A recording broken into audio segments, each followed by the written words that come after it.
please visit our website at www.learnoutloud.com. Thought Vibration, or the Law of Attraction in the Thought World, by William Walter Atkinson. Published by the New Thought Publishing Company in 1906. Chapter 1. The Law of Attraction in the Thought World. The universe is governed by law, one great law. Its manifestations are multiform, but viewed from the ultimate, there is but one law. We are familiar with some of its manifestations, but are almost totally ignorant of certain others. Still, we are learning a little more every day. The veil is being gradually lifted. We speak learnedly of the law of gravitation, but ignore that equally wonderful manifestation, the law of attraction in the thought world. We are familiar with that wonderful manifestation of law which draws and holds together the atoms of which matter is composed. We recognize the power of the law that attracts bodies to the earth, that holds the circling worlds in their places, but we close our eyes to the mighty law that draws to us the things we desire or fear. When we come to see that thought is a force, a manifestation of energy, having a magnet-like power of attraction, we will begin to understand the why and wherefore of many things that have heretofore seemed dark to us. There is no study that will so well repay the student for his time and trouble as the study of the workings of this mighty law of the world of thought, the law of attraction. When we think, we send out vibrations of a fine ethereal substance, which are as real as the vibrations manifesting light, heat, electricity, and magnetism. That these vibrations are not evident to our five senses is no proof that they do not exist. A powerful magnet will send out vibrations and exert a force sufficient to attract to itself a piece of steel weighing 100 pounds. But we can neither see, taste, smell, hear, nor feel the mighty force.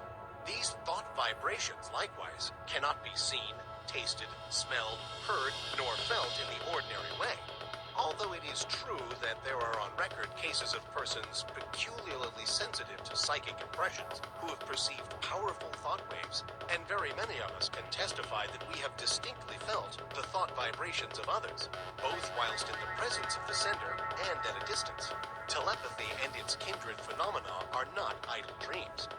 Light and heat are manifested by vibrations of a far lower intensity than those of thought, but the difference is solely in the rate of vibration. The annals of science throw an interesting light upon this question. Professor Elisha Gray, an eminent scientist, says in his little book, The Miracles of Nature, there is much food for speculation in the thought that there exist sound waves that no human ear can hear, and color waves of light that no eye can see. The long, dark, soundless space between 40,000 and 400 trillion vibrations per second, and the infinity of range beyond 700 trillion vibrations per second, where light ceases in the universe of motion, makes it possible to indulge in speculation. M.M. Williams, in his work entitled Short Chapters in Science, says, there is no gradation between the most rapid undulations or tremblings that produce our sensation of sound, and the slowest of those which give rise to our sensations of gentlest warmth. There is a huge gap between them, wide enough to include another world of motion, all lying between our worlds of sound and our world of heat and light. And there is no good reason whatever for supposing that matter is incapable of such intermediate activity, or that such activity may not give rise to intermediate sensations, provided there are organs for taking up and sensifying their movements. I cite the above authorities merely to give you food for thought, not to attempt to demonstrate to you the fact that thought vibrations exist. The last named fact has been fully established to the satisfaction of numerous investigators of the subject, and a little reflection will show you that it coincides with your own experiences. We often hear repeated the well-known mental science statement, thoughts are things. And we say these words over without consciously realizing just what is the meaning of the statement.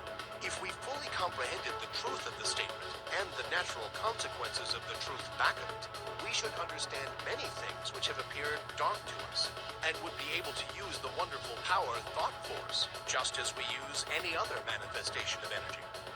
As I have said, When we think, we set into motion vibrations of a very high degree, but just as real as the vibrations of light, heat, sound, or electricity. And when we understand the laws governing the production and transmission of these vibrations, we will be able to use them in our daily life, just as we do the better-known forms of energy. That we cannot see, hear, weigh, or measure these vibrations is no proof that they do not exist.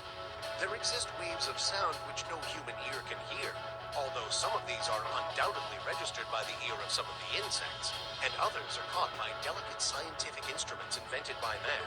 Yet there is a great gap between the sounds registered by the most delicate instrument and the limit which man's mind, reasoning by analogy, knows to be the boundary line between sound waves and some other forms of vibration. And there are light waves which the eye of man does not register, some of which may be detected by more delicate instruments, and many more so fine that the instrument has not yet been invented which will detect them, although improvements are being made every year, and the unexplored field gradually lessened. As new instruments are invented, new vibrations are registered by them. And yet, the vibrations were just as real before the invention of the instrument as afterward. Supposing that we had no instruments to register magnetism, one might be justified in denying the existence of that mighty force, because it could not be tasted, felt, smelt, heard, seen, weighted, or measured. And yet, the mighty magnet would still send out waves of force sufficient to draw to it pieces of steel weighing hundreds of pounds. Each form of vibration requires its own form of instrument for registration. At present, the human brain seems to be the only instrument capable of registering thought waves, although occultists say that in this century, scientists will invent apparatus sufficiently delicate to catch and register such impressions. And from present indications, it looks as if the invention named might be expected at any time. The demand exists and undoubtedly will be soon supplied. But to those who have experimented along the lines of practical telepathy, no further proof is required than the results of their own experiments. We are sending out thoughts of greater or less intensity all the time, and we are reaping the results of such thoughts. Not only do our thought waves influence ourselves and others, but they have a drawing power.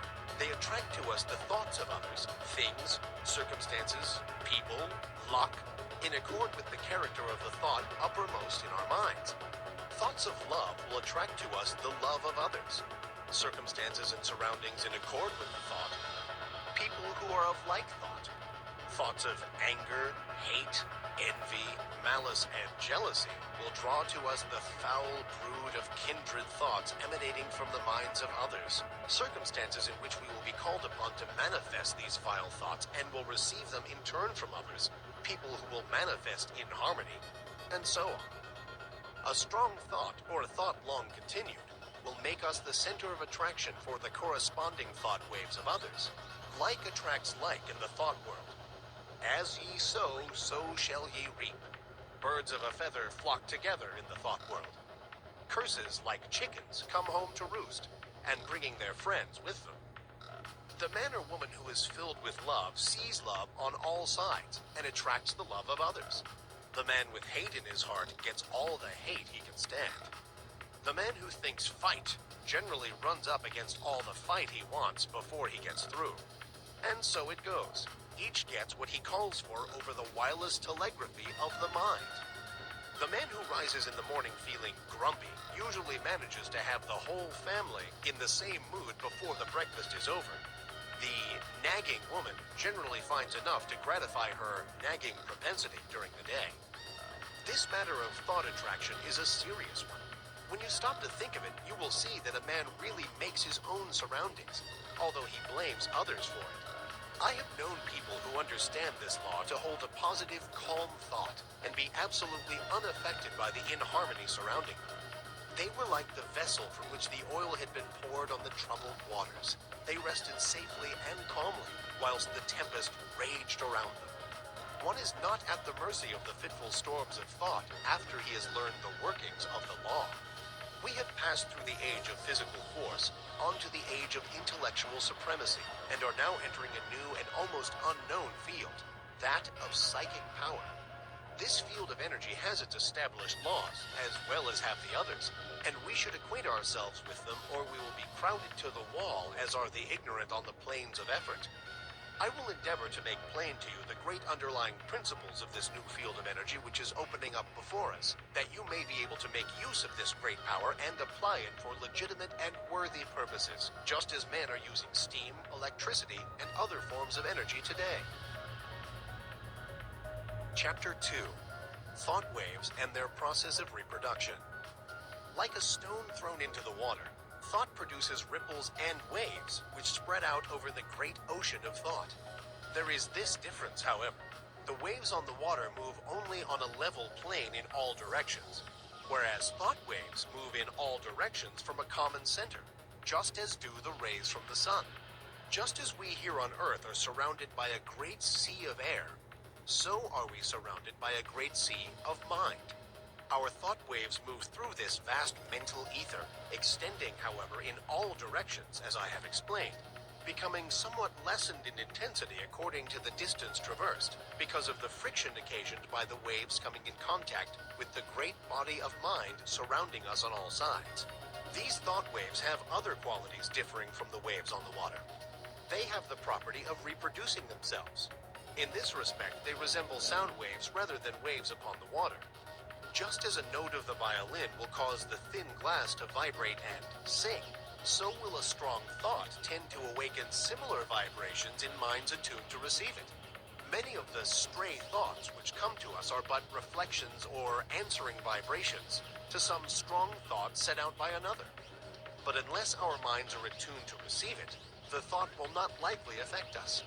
If we are thinking high and great thoughts, our minds acquire a certain keynote corresponding to the character of the thoughts we have been thinking, and this keynote, once established, will be apt to catch the vibrations of other minds keyed to the same thought. On the other hand, let us get into the habit of thinking thoughts of an opposite character, and we will soon be echoing the low order of thought emanating from the minds of the thousands thinking along the same lines. We are largely what we have thought ourselves into being, the balance being represented by the character of the suggestions and thoughts of others, which have reached us either directly by verbal suggestions or telepathically by means of such thought waves. Our general mental attitude, however, determines the character of the thought waves received from others, as well as the thoughts emanating from ourselves. We receive only such thoughts as are in harmony with the general mental attitude held by ourselves. The thoughts not in harmony affecting us very little, as they awaken no response in us. The man who believes thoroughly in himself and maintains a positive, strong mental attitude of confidence and determination is not likely to be affected by the adverse and negative thoughts of discouragement and failure emanating from the minds of other persons in whom these last qualities predominate. At the same time, these negative thoughts, if they reach one whose mental attitude is pitched on a low key, deepen his negative state and add fuel to the fire which is consuming his strength, or, if you prefer this figure, serve to further smother the fire of his energy and activity. We attract to us the thoughts of others of the same order of thought. The man who thinks success will be apt to get into tune with the minds of others thinking likewise, and they will help him, and he them. The man who allows his mind to dwell constantly upon thoughts of failure brings himself into close touch with the minds of other failure people, and each will tend to pull the other down still more. The man who thinks that all is evil is apt to see such evil, and will be brought into contact with others who will seem to prove his theory. And the man who looks for good in everything and everybody will be likely to attract to himself the things and people corresponding to his thought. We generally see that for which we look. You will be able to carry this idea more clearly if you will think of the Marconi wireless instruments, which receive the vibrations only from the sending instrument which has been attuned to the same key, while other telegrams are passing through the air in near vicinity without affecting the instrument. The same law applies to the operations of thought. We receive only that which corresponds to our mental attunement. If we have been discouraged, we may rest assured that we have dropped into a negative key, and have been affected not only by our own thoughts, but have also received the added depressing thoughts of similar character, which are constantly being sent out from the minds of other unfortunates who have not yet learned the law of attraction in the thought world. And if we occasionally rise to heights of enthusiasm and energy, how quickly we feel the inflow of the courageous, daring, energetic, positive thoughts being sent out by the live men and women of the world. We recognize this without much trouble when we come in personal contact with people and feel their vibrations, depressing or invigorating as the case may be. But the same law operates when we are not in their presence, although less strongly. The mind has many degrees of pitch, ranging from the highest positive note to the lowest negative note, with many notes in between, varying in pitch according to their respective distance from the positive or negative extreme. When your mind is operating along positive lines, you feel strong, buoyant, bright, cheerful, happy, confident, and courageous, and are enabled to do your work well, to carry out your intentions, and progress on your roads to success. You send out strong positive thought, which affects others and causes them to cooperate with you or to follow your lead, according to their own mental keynote. When you are playing on the extreme negative end of the mental keyboard, you feel depressed, weak, passive, dull, fearful, and cowardly. And you find yourself unable to make progress or to succeed. And your effect upon others is practically nil. You are led by, rather than leading others, and are used as a human doormat or football by more positive persons. In some persons, the positive element seems to predominate, and in others, the negative quality seems to be more in evidence. There are, of course, widely varying degrees of positiveness and negativeness, and B may be negative to A while positive to C. When two people first meet, there is generally a silent mental conflict in which their respective minds test their quality of positiveness and fix their relative position toward each other. This process may be unconscious in many cases, but it occurs nonetheless. The adjustment is often automatic, but occasionally the struggle is so sharp, the opponents being so well matched, that the matter forces itself into the consciousness of the two people. Sometimes both parties are so much alike in their degree of positiveness that they fail to come to terms mentally. They never really are able to get along with each other, and they are either mutually repelled and separate, or else stay together amid constant broils and wrangling. We are positive or negative to everyone with whom we have relations. We may be positive to our children, our employees and dependents, but we are at the same time negative to others to whom we occupy inferior positions, or whom we have allowed to assert themselves over us. Of course, something may occur and we will suddenly become more positive than the man or woman to whom we have heretofore been negative. We frequently see cases of this kind, and as the knowledge of these mental laws becomes more general, we will see many more instances of persons asserting themselves and making use of their newfound power. But remember, you possess the power to raise the keynote of your mind to a positive pitch by an effort of the will. And, of course, it is equally true that you may allow yourself to drop into a low negative note by carelessness or a weak will. There are more people on the negative plane of thought than on the positive plane, and consequently, there are more negative thought vibrations in operation in our mental atmosphere. But, happily for us, this is counterbalanced by the fact that a positive thought is infinitely more powerful than a negative one. And if by force of will we raise ourselves to a higher mental key, we can shut out the depressing thoughts and may take up the vibrations corresponding with our changed mental attitude. This is one of the secrets of the affirmations and autosuggestions used by the several schools of mental science and other new thought cults. There is no particular merit in affirmations of themselves, but they serve a twofold purpose. 1. They tend to establish new mental attitudes within us and act wonderfully in the direction of character building, the science of making ourselves over. 2. They tend to raise the mental keynote so that we may get the benefit of the positive thought waves of others on the same plane of thought.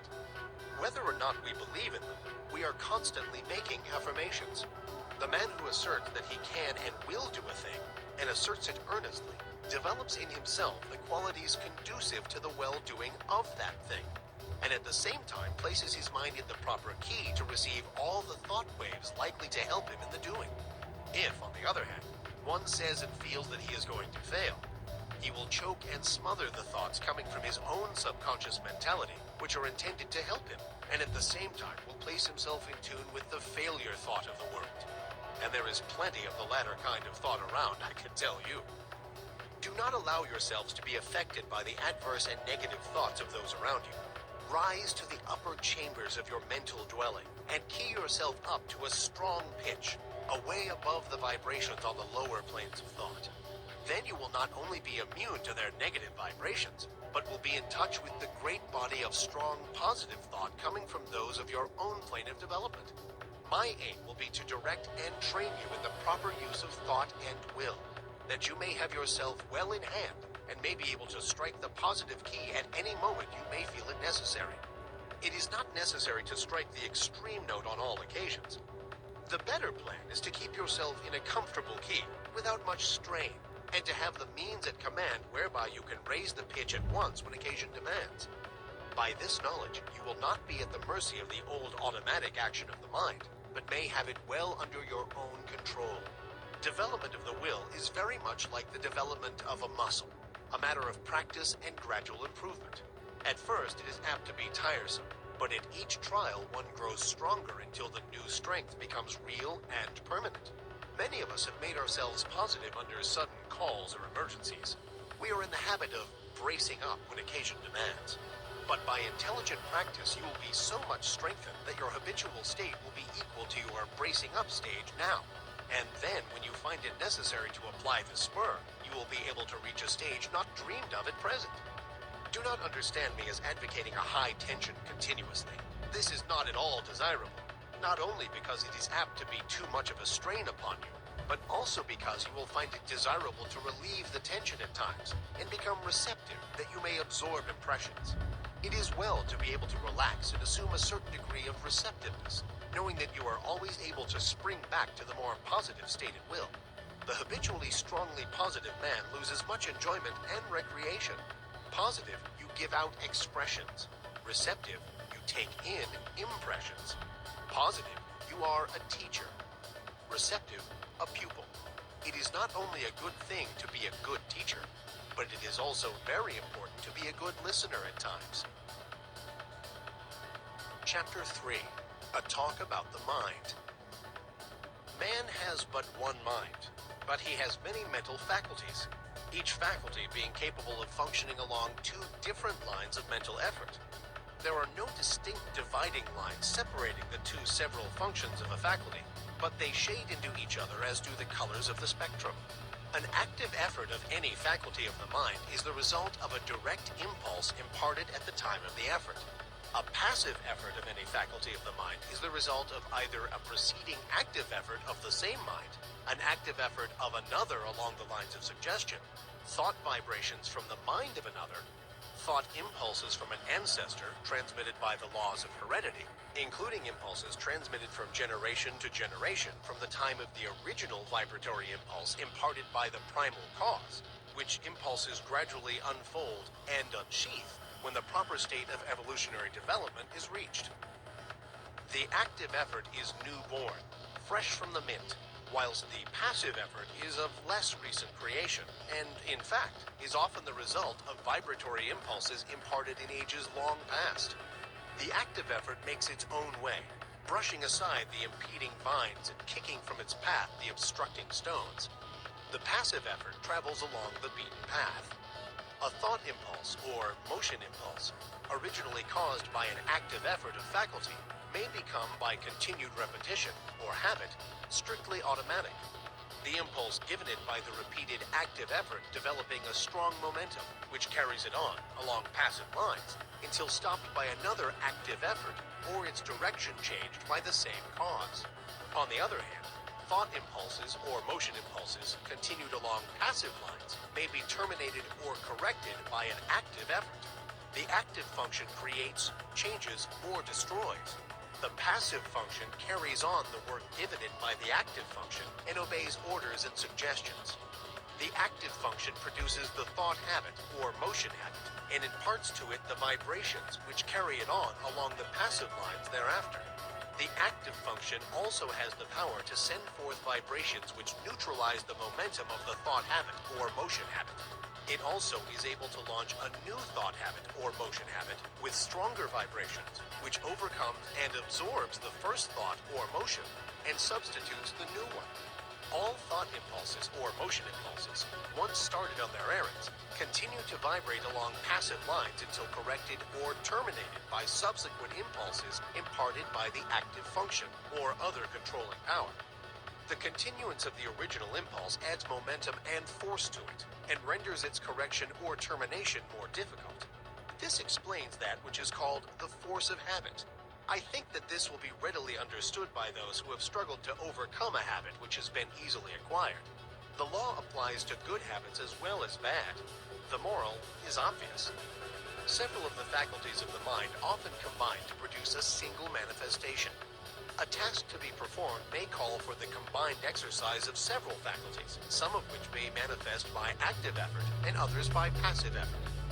The meeting of new conditions, new problems, calls for the exercise of active effort, whilst a familiar problem or task can be easily handled by the passive effort without the assistance of his more enterprising brother. There is in nature an instinctive tendency of living organisms to perform certain actions, the tendency of an organized body to seek that which satisfies the wants of its organism. This tendency is sometimes called appetency. It is really a passive mental impulse, originating with the impetus imparted by the primal cause, and transmitted along the lines of evolutionary development, gaining strength and power as it progresses. The impulse of the primal cause is assisted by the powerful upward attraction exerted by the absolute. In plant life, this tendency is plainly discernible, ranging from the lesser exhibitions in the lower types to the greater in the higher types. It is that which is generally spoken of as the life force in plants. It is, however, a manifestation of rudimentary mentation, functioning along the lines of passive effort. In some of the higher forms of plant life, there appears a faint color of independent life action, a faint indication of choice of volition. Writers on plant life relate many remarkable instances of this phenomenon. It is undoubtedly an exhibition of rudimentary active mentation. In the lower animal kingdom, a very high degree of passive mental effort is found, and, varying in degree in the several families and species, a considerable amount of active mentation is apparent. The lower animal undoubtedly possesses reason, only in a lesser degree than man, and, in fact, the display of volitional mentation exhibited by an intelligent animal is often nearly as high as that shown by the lower types of man or by a young child. As a child before birth shows in its body the stages of the physical evolution of man, so does a child before and after birth, until maturity, manifest the stages of the mental evolution of man. Man, the highest type of life yet produced, at least upon this planet, shows the highest form of passive mentation, and also a much higher development of active mentation than is seen in the lower animals. And yet the degrees of that power vary widely among the different races of men. Even among men of our race, the different degrees of active mentation are plainly noticeable. These degrees not depending by any means upon the amount of culture, social position, or educational advantages possessed by the individual. Mental culture and mental development are two very different things. You have but to look around you to see the different stages of the development of active mentation in man. The reasoning of many men is scarcely more than passive mentation, exhibiting but little of the qualities of volitional thought. They prefer to let other men think for them. Active mentation tires them, and they find the instinctive, automatic, passive mental process much easier.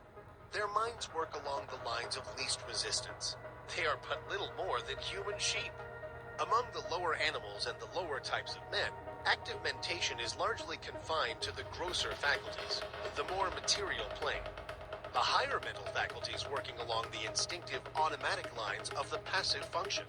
As the lower forms of life progressed in the evolutionary scale, they developed new faculties which were latent within them. These faculties always manifested in the form of rudimentary passive functioning, and afterwards worked up through higher passive forms until the active functions were brought into play. The evolutionary process still continues, the invariable tendency being toward the goal of highly developed active mentation. This evolutionary process is caused by the vibratory impulse imparted by the primal cause, aided by the uplifting attraction of the absolute. This law of evolution is still in progress, and man is beginning to develop new powers of mind which, of course, are first manifesting themselves along the lines of passive effort. Some men have developed these new faculties to a considerable degree, and it is possible that before long, man will be able to exercise them along the line of their active functions. In fact, this power has already been attained by a few. This is the secret of the Oriental occultists and some of their Occidental brethren. The The amenability of the mind to the will can be increased by properly directed practice. That which we are in the habit of referring to as the strengthening of the will is in reality the training of the mind to